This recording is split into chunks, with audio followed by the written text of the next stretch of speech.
the article was about, and this segment will be about body composition, both how well and how accurately it can be assessed, and what you should or shouldn't do with the information that you might glean from a body composition assessment. The reason I thought this was an important topic to discuss, to write an article about, and now to talk about on the podcast, is it seems like a lot of people put a lot of value and weight on the numbers they get from a body composition assessment. Like I see a lot of people who set goals like, I want to be able to walk around at 12% year round, or like I want to get below 20% body fat or whatever. They put a lot of value on quantifying their body comp before and after a bulk to try to assess exactly how much muscle they've gained over like the prior 6 months or whatever. So people seem to put a lot of value in these numbers. They use it to guide decision making, to evaluate how well a recent diet went, or how well a recent training phase went. So I think it's worth just discussing in broad terms, like, should you do that? And the short answer is no, and the long answer is the topic of this segment. So first things first, when talking about body comp, it's first worth asking, like, what is actually being measured? So Eric, as the actual body comp expert on the podcast, if you wanted to actually measure human body composition, how would you have to do that? That would technically be done via a post-mortem dissection, yes, and a chemical analysis of the tissues removed. All right. So, which I've never done, by the way, for the record. Yes. That is good to know. So, do you know of a way to actually measure body composition in a living human subject? I do not. That's good. I don't either. Just wanted to make sure I wasn't sharing lies with people. So yeah, if you actually wanted to get your body comp measured, you would have to be dissected, which I assume most people don't want to do. So any way that you go about trying to assess your body composition is just going to be an estimate based on other things. So it's first worth asking, just kind of in broad terms, what is actually being measured when you have your body composition assessed, and in what way are those measurements actually associated with body composition? So there are several popular methods someone might use to go about assessing their body comp.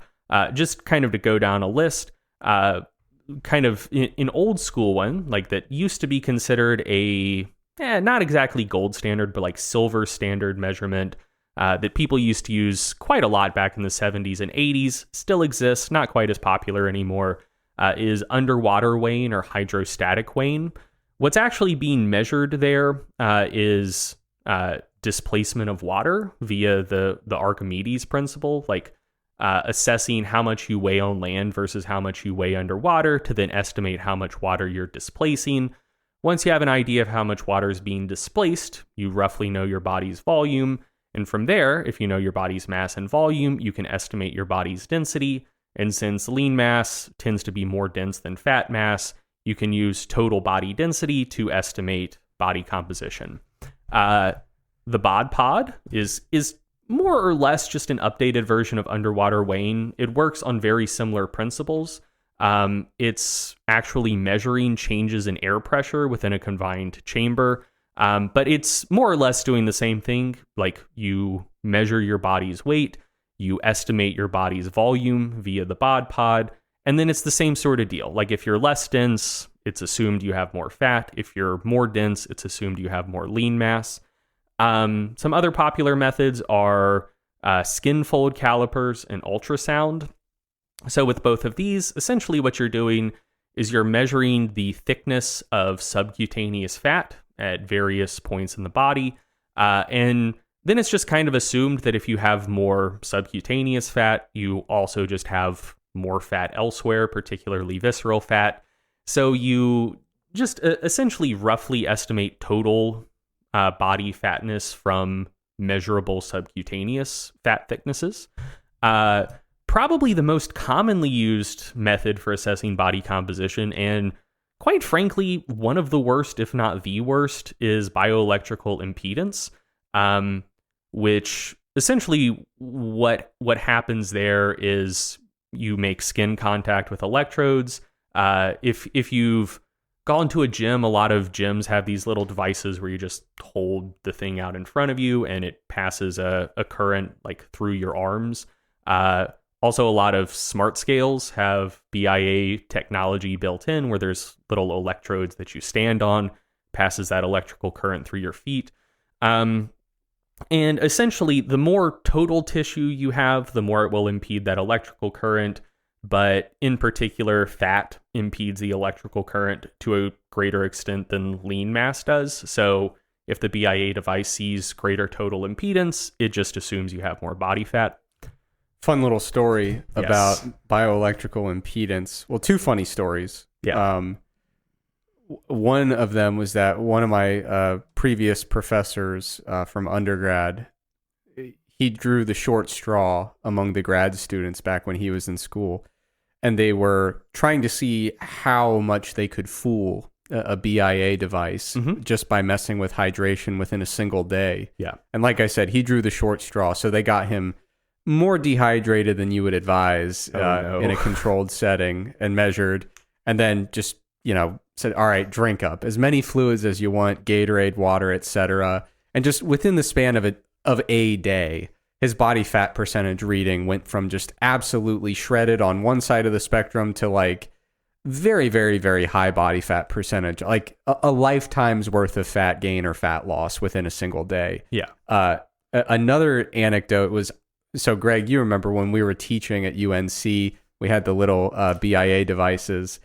So when we were learning how to use those in kind of a big group setting, I had just competed a couple weeks prior in bodybuilding. And this was like 2013, before I actually like knew anything about dieting and, more importantly, what to do after a diet. Yeah. So like, dude, I just ballooned up after this competition. It was at the point where like, if I would take off my socks at the end of the day, I could still see like them imprinted on my legs. Like my body was just like a weird like water balloon. You're like lean, healthy, active, don't actually have any vascular issues, but you still probably should have been wearing the compressive socks that like people wear on airplanes. Yeah, it's a very strange like temporary physiological state where you're just like, why do my lower legs look like I have like severe heart failure right now? I don't know. Probably not a good thing, not recommended, but yeah, like, my body just didn't know what to do with all these calories, water retention, etc. But like I had already gained, I don't know how many weeks it was since my show, but I already gained like from my stage weight easily like 15 pounds. And I do the thing, do everything according to instructions, like 5.4% body fat. I was like, well, you should have seen me 15 pounds ago. When I was apparently 2% body fat. And like, of course it was just nonsense, but yeah, you gotta be careful with those things. Well, yeah, I mean, so when I was teaching that same class, like there was like one of the other LFIT instructors who was like in another program, didn't have to take any like body comp related classes for his major or whatever. Like when we were learning about how to use those devices, like we all used them, had BIA assess our body comp. And this guy was lean. Like he had a visible six pack, like wasn't like sub 10%, but it was like comfortably sub 15%. The BIA device said he was like 27% body fat. Yeah. And he started having like a small meltdown and identity crisis. Yeah. And like me and some of the other ex-phys kids had to go over to him and be like, look, like they're not going to teach you this in sports management, but like these devices are fake. Like you don't need to worry about this. Yeah. But yeah, so moving on, there are several popular methods of assessing body comp that basically just use body geometry. So there's a formula developed by the US Navy back in the day. There's simple weight to height ratios. And now they're like fancy high-tech 3D body scanners.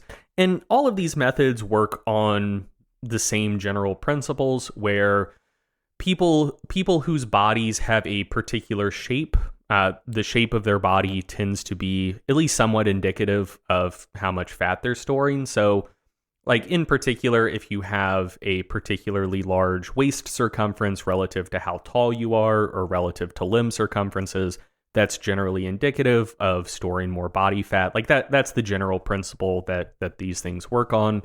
And then finally, there is DEXA, dual energy X-ray absorptiometry, which look like very high-tech machines because they are.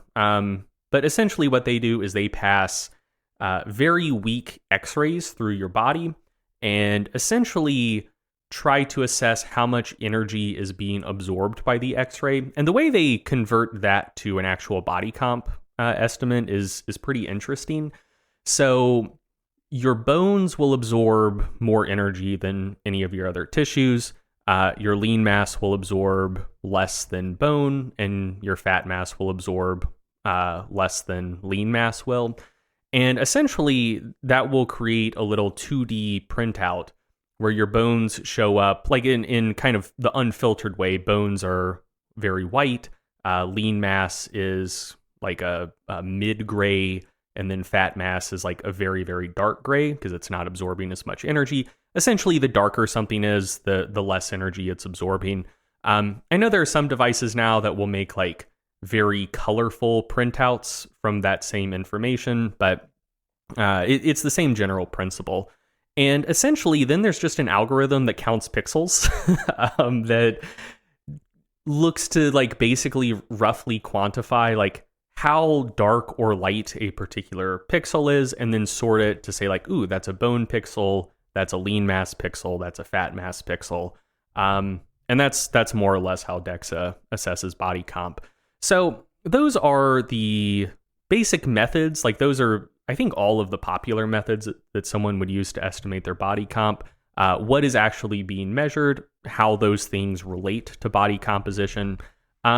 But it's worth noting, as we've already like partially touched on, that all of these methods have potential confounders that make them not just like one-to-one perfect representations of actual body composition. So like for example, with hydrostatic weighing or the bod pod, like the formulas that feed into those just basically assume that everyone has the same density of their fat mass and lean mass, which we know in many cases to be like not a true assumption. So like the density of the lean mass component can vary between races. I think the density of the lean mass component tends to decrease as age increases. Hydration levels can affect things. So there are a lot of little things that can kind of throw off that relationship between body density and body composition. And there are even some things that are more practical rather than theoretical that a lot of people don't know about if they haven't been in a lab. So like, can you exhale all the way? Yeah, like a major issue with underwater weighing. People say, well, how hard can it be? You measure on land, measure in the water. Easy enough. Well, you have to get every bit of air out of your lungs that you possibly can. Otherwise, you're altering your underwater weight. And a lot of people freak out. And then even after you exhale, you still have some residual volume in your lungs. How can you measure that? Well, you can't. You just have to make an estimate. Like I forget what the actual value is, but there's like some number where it's like, okay, if someone exhaled all the way, we're just going to assume they still have this amount of air left in their lungs. Do they actually have that precise amount of air left in their lungs? Who knows? But we just hope that they do. Yeah, and with bod pod, Greg, you walk in with a beard like that, a lot of air that gets trapped in a beard. That's true. It can be tough to deal with. Yes. So yeah, like those are some things that can affect like bod pod and underwater weighing. We've already touched on BIA. Like basically anything can throw off a BIA estimate. Bad mood. Yeah, like I'm sure. Like if it's like Saturn rising or something. Yeah, like whatever. We could probably come up with a shorter list of things that don't deleteriously affect BIA measurements.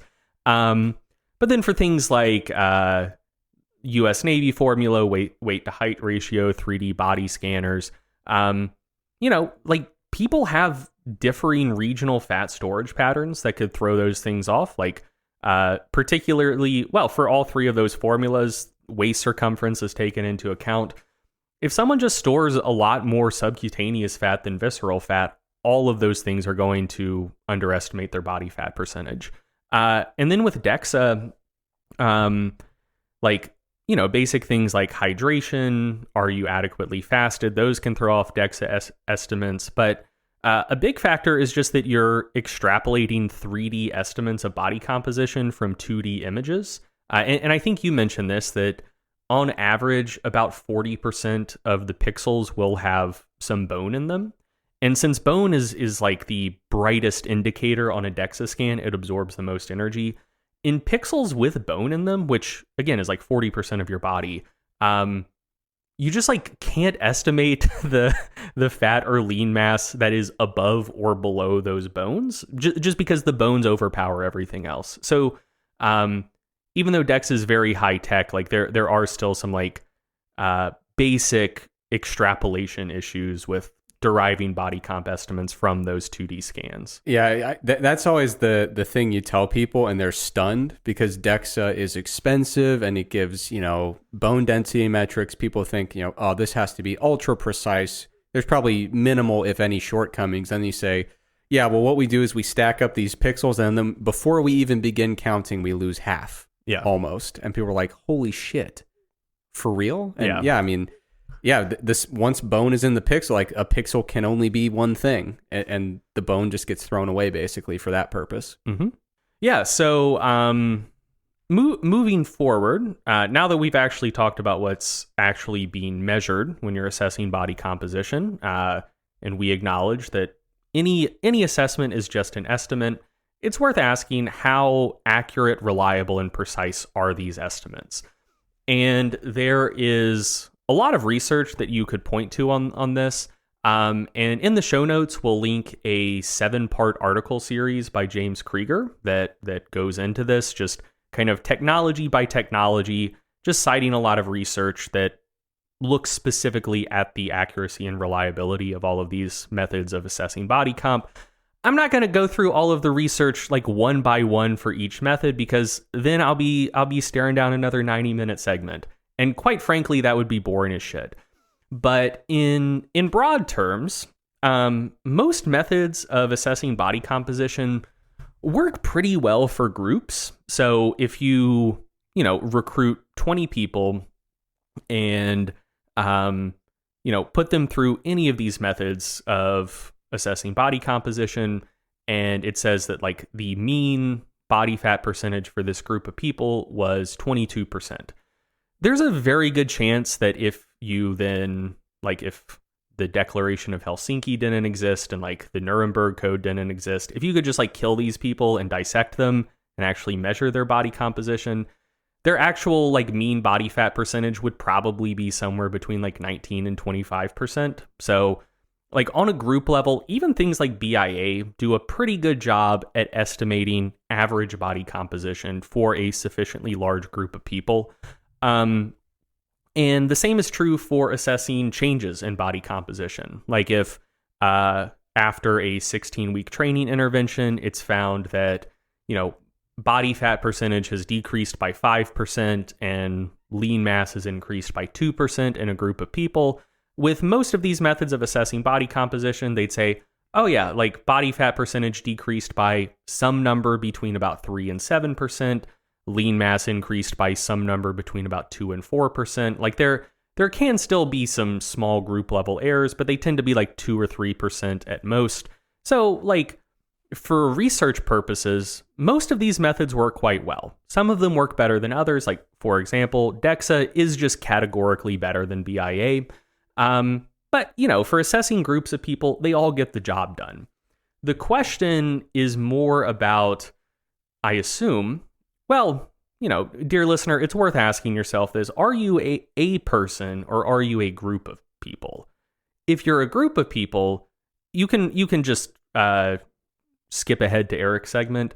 If you're a single person, then it's worth asking, like, hey, does the relative accuracy of these body comp devices apply to me? Like what are the sorts of errors that I can expect when I have my own personal body composition assessed?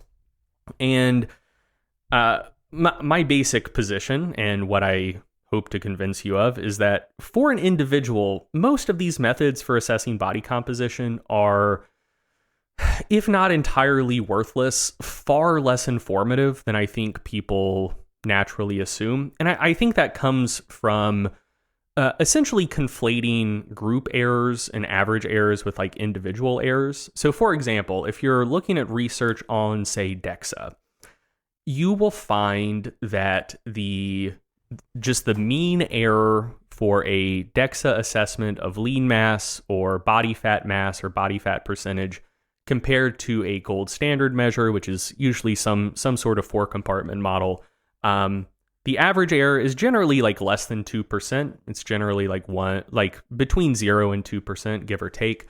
So like essentially, if the group level average with a 4-compartment model is like 18% body fat, DEXA might say it's 19.5% or something like that.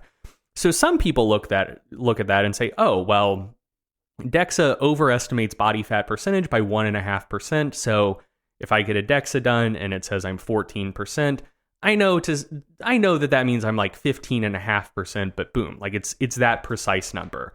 If the mean overestimate is 1.5%, that means my personal overestimate will be exactly 1.5%. Add that on, boom, good to go. Or people might look at things like average absolute error or typical error, which for DEXA, for example, is like 2.5-3%. And that's like a plus or minus. So for example, if there's two people and DEXA overestimates body fat percentage by 2.5% for one of them, underestimates by 2.5% for the other, the average error is 0%, the average absolute error is 2.5%. So slightly savvier people will look at that and be like, oh, like the average absolute error, 2.5-3%. So if DEXA says I'm 15% body fat, that means I'm somewhere between like 12 and 18% body fat, which is a bit of a range. Like people might interpret 12 and 18 to be considerably different, but you know, that is still like a somewhat tight range. And they look at that and say, oh, just plus or minus the average absolute error. Boom, good to go. Relatively tight range. However, I think that if you're an individual, again, like if the average absolute error is 3% or something, there are going to be errors for individuals that are smaller than 3%, which therefore means if the average is 3%, there also have to be errors considerably greater than 3%. And so I think that if you're an individual, it's worth asking what is the largest error that I could get from a particular method of body comp assessment? And if you want to be slightly more charitable, like what is the magnitude of error that I at least have like a decent chance of getting, you know, like a 20-25% chance of getting an error of at least this large. So to illustrate this point, I made some synthetic data that like mimics the accuracy of DEXA very well. So like with DEXA, the average group errors are pretty small, like generally less than 2%. The average absolute errors tend to be like 2.5-3%. So I made a pretty little scatter plot that conforms to those specifications, where the average error between actual body fat percentage and an estimated body fat percentage is only 0.5%, and the average absolute error is 2.7%. So if you're watching on YouTube, you can see the scatter plot here with a nice little regression line running through it. You can see it's a nice tight relationship. The R value, like describing the strength of the correlation, is around 0.9, which again is around what you see for high quality methods of body comp assessment, like for example DEXA. And you might look at this and say like, hey, you know, if this is representative of the accuracy of DEXA scans, I feel pretty good about that. Like it seems to track pretty well with people's actual body fat percentage. But now, again, if you're watching on YouTube, we'll throw a histogram up here showing the frequency of estimation errors of different magnitudes. And so a lot of people are going to be getting pretty small errors, like less than 1.5%. So, for a non-trivial amount of people, if DEXA says like, hey, you're 19% body fat, you might be 20, you might be 18, but like it's going to be pretty close.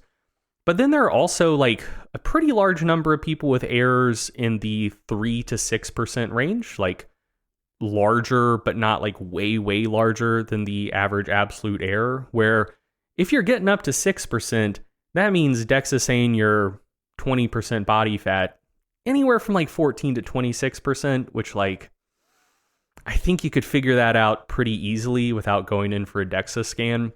And then for like a decent number of folks, like in excess of 10% of individuals, you're going to get errors larger than 6% up to about 10.5%, which, once you're dealing with individual errors in excess of 10%, that's just a roll of the dice. That's a random number generator, and is almost entirely uninformative.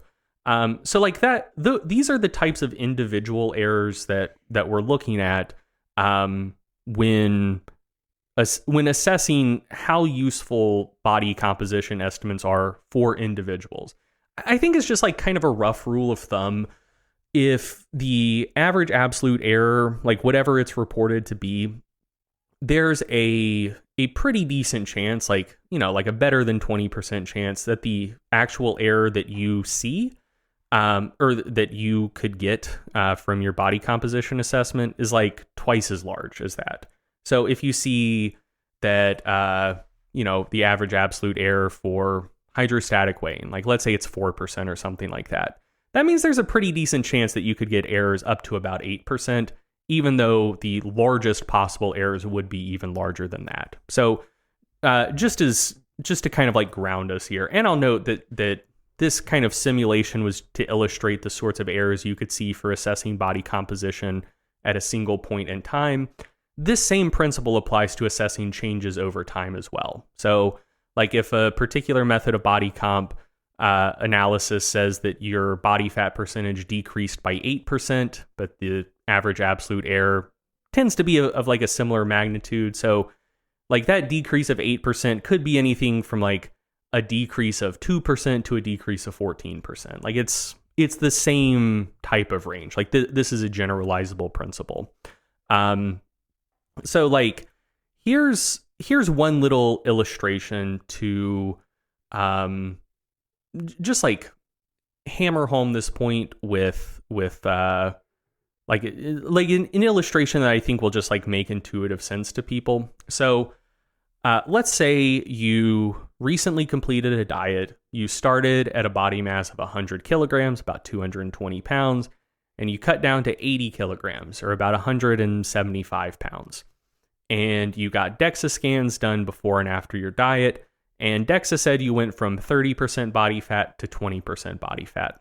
So ultimately, what we're asking here for like the usefulness of body composition assessments is like, what can you do with that information? How should you interpret it? Can you use that to say that your diet was relatively successful or not? So if you take those numbers at face value and just assume that like DEXA has zero error for estimating body composition, those numbers would imply that over the course of the diet, you lost about 14 kilograms of fat mass and about 6 kilograms of lean mass. And I would say for most people, that's kind of an ambiguous outcome. Like that's certainly a lot of fat to lose. Your body fat percentage decreased by 10%. But if you're someone who does resistance training, like you probably worked pretty hard to gain those 6 kilos of lean mass in the first place. And that might feel like quite a lot of lean mass to lose over the course of the diet. So, that's kind of a mixed bag. But then let's assume very optimistically that the individual errors produced by these DEXA scans are up to about 5%, which like that's an incredibly charitable assumption. So if we look at it through that lens, instead of your body fat percentage decreasing by exactly 10%, it may have decreased by up to 15% or by only 5%. If it decreased by 15% from, say, 30% to 15% body fat, that would mean that you lost 18 kilos of fat and only 2 kilos of lean mass, which I think most people would interpret as a virtually unqualified success. Like, you preserved virtually all of your lean mass, lost a ton of fat. I think almost anyone would be very, very happy with that outcome. But if DEXA underestimated your loss of body fat percentage, and it only went down by 5%, that would imply that as you lost 20 kilos, you lost 10 kilos of fat and 10 kilos of lean mass, which I think most people who are engaging in resistance training, are interested in preserving lean mass, etc. I think most people would interpret that as like basically a catastrophic failure. So essentially, like, if this scenario played out, you lost 20 kilos, DEXA said your body fat percentage went down 10%, even with like a very charitable assumption about the sorts of individual errors you can get from DEXA scans, essentially what it would be telling you is that the outcome of your diet was somewhere between unambiguously good and catastrophically bad, which I think you could figure out without going in for those DEXA scans. Like, that's essentially like the entire range of body comp changes you could have seen are compatible with those DEXA scans you got. So yeah, like it's I think just far less informative, far less precise, produces far larger individual level errors than I think most people realize. Yeah, I mean, I've had clients in the past who have said, hey, how often do you think I should get my body comp tested? And I say, never. And they say, well, there's this DEXA place in town. Do you think I should go? And I say, no, unless you're really interested in learning more about your bone density, in which case a DEXA could be nice for that. But yeah, there have been so many instances where I'll talk with a client and say, like, you know, best case scenario, this scan is going to tell us what we already knew. Worst case scenario, it's going to be way off, and we're going to go with what we already know to be true anyway, and just say, wow, that was a crappy scan. Yeah. And so within that context, it's kind of hard to justify. No, I agree wholeheartedly. I think for most people, most of the time, getting your body comp assessed, like even via DEXA, is less informative, like tells you less explicit information about how a bulk went or how a cut went than just like seeing how you look in the mirror, assessing how your clothes fit, feeling how you perform in the gym. Like, I just think those things, for most people, most of the time, tell you more about the relative success of a bulk or a cut than any method of body comp would be able to. For sure. So moving on, I also want to briefly touch upon an issue with BIA that I think a lot of people aren't aware of. Like, so folks with smart scales that, like, if you stand on them for long enough, they'll give you an estimate of your body composition day to day. There's this assumption that I've seen repeated multiple times, like by a lot of folks in a lot of contexts, that like, like I understand that each one of those measurements could have tremendous error. It could be way overestimating or way underestimating my body fat percentage. But the changes over time, especially if we trend them out, should be reliably predictive of what is actually happening with my body composition. So, you know, if like maybe I'm actually 20% body fat, but my scale says I'm 35% body fat, like there's a huge error. Ultimately, that's fine, because if I get down to 10%, my scale will say that I've gotten down to 25%. And I know I'm not 25% body fat, but it should accurately reflect over time that my body fat percentage decreased by 10%. Like that's like an assumption that I think a lot of people have. But like, that's not a good assumption to make in a lot of contexts, in part because of how BIA actually measures what's going on. So, as I mentioned before, essentially what BIA is measuring is the impedance of electrical currents. And lean mass impedes electrical currents less than fat mass does, but it does still impede those electrical currents. So if you have simply more tissue, even if your body composition hasn't changed, DEXA will think you've gained body fat. And if you lose a lot of tissue, again, even if your body composition hasn't changed, DEXA will now think you're leaner. Like that's just how those measurements work. And so, like, for example, if you had an astoundingly successful, what do people say now? Gain or main gain? Whatever. I don't know. It doesn't matter. If you have a nice lean bulk, and let's say, man, it went better than you could have even conceived of. Like maybe you're a new lifter and you put on 10 kilos of muscle in your first year of lifting without your body fat percentage changing at all. You go from like 70 kilos at 15% body fat to 80 kilos at 15% body fat. You just put on a ton of muscle. Your BIA scale would say you got fatter. Like, and you simply didn't. But now, like, your legs are more muscular. There is more tissue. That tissue will impede the electrical current your scale is passing through your legs to a greater extent than they did before training. So, like, the issue with BIA, or like, I mean, there are tons of issues with BIA, but like an underappreciated issue of BIA is the fact that it is sensitive not just to changes in body composition, but to changes in total mass. To an extent that I think people just like don't realize. So if you're using like a smart scale to track changes in body composition over time, the problem is that the information it's giving you can be like not just uninformative, but like actively misinformative over time in some contexts, where like you could be getting leaner, but it says you're getting fatter. It says you're getting fatter, but you're actually getting leaner because like total tissue mass is increasing enough. So like even for purposes of like tracking changes over time, trending it out, like BIA scales can be like fully and actively just misinformative over pretty long time scales.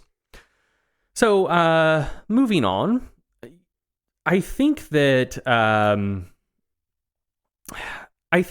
it's worth taking a step back and just asking ourselves, like, why you would want to assess body composition in the first place.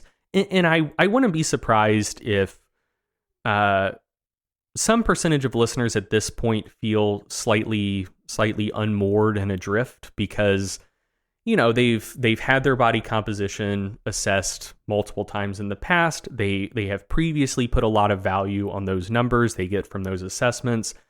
And they feel like, well, I was doing this because it's important. Like, I need to know this information to know how my pursuit of my goals is going. Like, you know, like how else am I supposed to know how well my last bulk went, how well my last cut went? You know, maybe I'm trying to lose body fat to be better at whatever sport I compete in. Like, I need to be able to measure my body fat percentage to know if that's going well. And I would like to push back against that impulse. Like, I think if we acknowledge that we really can't know our body composition all that accurately or precisely on an individual level, I don't think we actually lose anything, because I think more often than not, most people don't actually care about body composition goals that much. They just assume, sometimes quite accurately, that changes in body composition should be predictive of or associated with the actual changes they're wanting to see. But I would argue that most of the time you can assess like a more direct measure for the outcome you're interested in than body comp would give you. So, like, for example, if you're an athlete and you want to maintain muscle mass while losing fat for the purpose of improving performance in your sport, you know, you might think, well, I should get my body comp assessed pre and post off-season training to see if I actually did that. But the thing to keep in mind is, like, you're doing it for the purpose of improving performance in your sport. And generally, there are going to be tests you can do to see, am I performing better in my sport? Or are there like proxy measures for performance in my sport that are just way more directly informative than body comp assessments? So, you know, for most like team sports, field sports, like, are you faster? Can you jump higher? Is your change of direction performance better?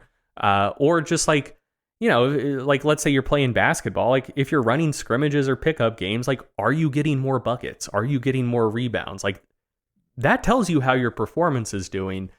And also, like, you could lead yourself astray by potentially focusing on this proxy measure for performance, body comp, instead of performance itself. So for example, like if your training volume is quite high and you're really attempting to shed body fat, you could just spend an entire off season under fueling yourselves for workouts and practices, and, you know, successfully lose the body fat you were wanting to, but wind up performing worse, like because you weren't actually able to train for your sport the way you need to. So yeah, like I would argue that in most of those contexts, like even if your goal, like even if like a sub goal is to try to change your body composition for improving performance in your sport, if your performance improves, it doesn't matter quite as much if your body comp actually changed. And it's very likely your body comp could change, but that could still be counterproductive because of what you had to do to accomplish those changes. So yeah, I would argue that in a situation like that, you're better off just assessing sport performance and seeing if that is improving. Another example, like a lot of people who are very interested in assessing their body comp with a high degree of frequency and regularity are primarily interested in aesthetics. Like they're trying to build muscle, lose fat, achieve a certain physique, a certain look. And so, you know, they want to get DEXA scans every 6 months, every quarter to see how that is going. But I would argue that for those folks, like your goal is aesthetics. Like take progress pictures, look at yourself in the mirror from time to time. And like, if you look bigger and you look leaner, does it really matter if a DEXA scan says you gained 2 kilos versus 3.5 kilos of lean mass, or if you lost 2% versus 4% body fat? Like, I don't like if your goal is ultimately an aesthetic goal, like aesthetics are about how you look. Assess how you look. Like that's much more direct feedback about how the pursuit of your goal is going than a DEXA scan will give you. And I think part of that is also just almost a linguistic or communication issue. Like people use a body fat percentage value as a shorthand way of conveying a particular physique look, like broadly. So, you know, someone with a cut might say, I want to get down to 9 or 10% body fat. And you can kind of piece together what that generally means and say, okay, yeah, I know what you have in mind. Yeah. Or they might say, no, I want to be bodybuilding competition ready. We got to get down to 5%. The reality is neither of those people actually care what their true, genuine body fat percentage is, or they shouldn't. What they're really trying to do is just give a kind of shorthand summary of, here's the kind of leanness that I have in mind. But ultimately, I mean, trying to find a device to give you that number is not the goal. The goal is to achieve a particular look. And the easiest way to try to summarize that concisely is by throwing a number on it, just for communication purposes. Basically. Right. Like they want to look the way that they believe people look when those people are at 9% body fat. Exactly. Whether or not the look they want to achieve does actually comport with 9% body fat, or whether or not they actually achieve 9% body fat, doesn't matter. Like it's the look that they're after. Yeah. Or just for like one final example, you know, let's say that it's not about sports, it's not about aesthetics or anything like that. You really are just trying to change or improve your body composition for the goal of health or graceful aging. Like you want to lose some fat to reduce your risk of heart disease. You're trying to build some muscle or lean mass for, you know, graceful aging, less risk of like osteoporosis, more independence, fewer issues with activities of daily living as you get older, etc. Like in a situation like that, once again, ultimately, like changing body comp isn't the goal. Improving your health and your function is the goal. So, you know, ultimately, if like it doesn't matter if some method of assessing body comp says you lost 4 kilos of fat versus 8 kilos of fat. If your blood pressure is improving, your blood lipids are improving, like more direct markers for like cardiovascular health, you're accomplishing your goal, you know, like, and similarly with like performance, you know, you can just assess performance, like if you're trying to build or maintain strength for graceful aging, like you can get on the same machine at the gym multiple times, and like if you can now use more weight or do more reps, like cool, you're accomplishing your goal. Like your musculoskeletal performance is improving, or you're maintaining it, like whatever you're trying to accomplish.